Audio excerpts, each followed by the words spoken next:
আল্লাহ তাআলা যখন নবী পাঠান, নবীটা না পাঠায় তো কিতাবটা পাঠায় দিতে পারতেন।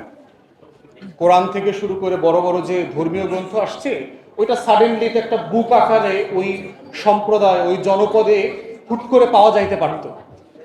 বাচ্চা যিনি সৃষ্টি করেন, আমরা যেটা বিশ্বাস করি যে আল্লাহ তাআলা সৃষ্টি করেন, বাবা মা কেন দরকার হয়? আল্লাহ তাআলা চাইলে তো গাছে গাছে যেভাবে ফল পেকে থাকে না, সকালবেলা মানুষ উঠে গিয়ে দেখতো তার বাঁশবাগানে দুইটা ছেলে মেয়ে ওখানে ঝুলে আছে, মানুষ গিয়ে ওই বাচ্চাটা কালেক্ট করে নিয়ে আসতো ফলের মতো ফুলের মতো করে।